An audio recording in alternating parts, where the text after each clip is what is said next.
Hey guys, today we're gonna craft some template magic, so let's get into it. So Brolab supports a bunch of transaction output types. We got a lift, the VTXO, projectors, channels, and connectors and such. It's a mess, but to put it simply, we have a VTXO, which is a virtual transaction output type, and that's where the user funds sit at. And similarly, we have a projector, which is a bare transaction output type, and as the name suggests, a projector projects into a bunch of virtual outputs like VTXOs or connectors. And so projector is a keypad and a script path span. The keypad is an end-of and MuSig to emulate a covenant, and the script path is after a time walk back to the operator to efficiently recycle liquidity. So NOIST supports 3 signing methods. In the vanilla mode, we produce an aggregate signature against a message. And in the MuSig-nested mode, we can combine a bunch of individual keys plus the operator quorum, as if the operator is an individual key, but it's not as a quorum, it's a bunch of sub-signatories, but it's almost as if it's a single sig entity combined with other single sig entities. We can combine them in one. We can also add tweaking.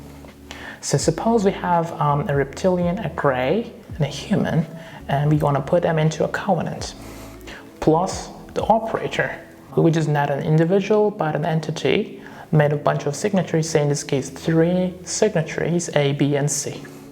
So we get the keys from each individual, reptilian, gray, and human. And as for the signatories, we don't have the keys, but they have the shares. Shares, the binding and hiding shares for each. And so we initially, like as in the MuSig setting, we compute the key coefficient to securely build the scheme. So we added the coefficient to each individual keys, and for the signatories to their shares times the Lagrange coefficient. And when we add them all, it gives us the aggregate key. And as for the nonces, we collect the hiding and binding nonces as in the regular MuSig setting from the reptilian, gray, and human. And as for the signatories, we collect hiding and binding shares from each, and we combine them all into one and to get a binding coefficient and apply it to each binding nonces of individual reptilian, gray, and humans, and signatories too times the Lagrange, and when combined gives us the aggregate nonce. And this is what we do in the regular signing scheme. We are adding the binding factors, the group key for the group nonce, and we do the verification as follows. And in the MuSig-nested setting, we not only add the binding factors, but also the MuSig coefficients for the key and then the nonce. And we do the verification as follows. So we keep using the same Lagrange algorithm, and each individual signature times Lagrange combined gives us the full aggregate signature. And we can also add a tweak, challenge times tweak, gives us the tweaked aggregate signature. And so let's do a demo. And so we have the coordinator with a directory of 1. We can get the info, DKG directory 1 info. It's a setup with 3 signatories, signatory A, B, and C respectively.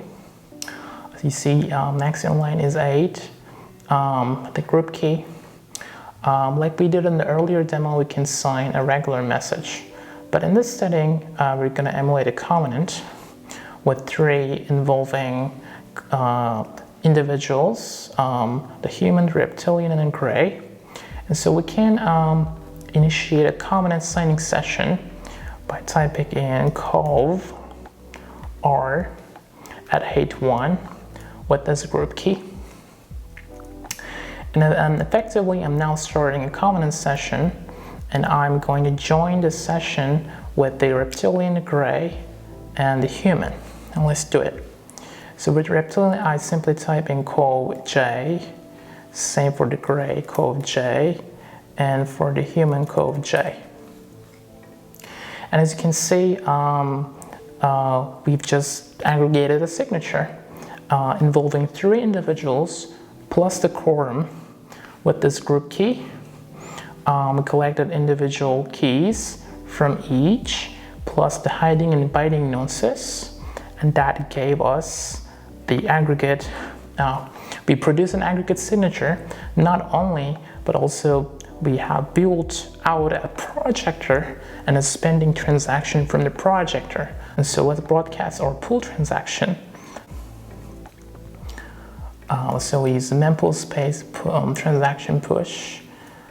We just push the on-chain transaction. This is the on-chain transaction where the projectors and the payload and stuff lives. And the very first output you see and the second are the projectors. The first being the VTXO projector and the second being the connector projector. And the second transaction we've just produced is the covenant stage, which spans from the VTXO projector. And any individual involving a covenant can broadcast this transaction in the case of a unilateral exit. And we've just also broadcasted the transaction spending from the VTXO projector involving the VTXOs, and now returning VTXOs into the bearer outputs, and effectively emulating a covenant in a MuSig-nested manner.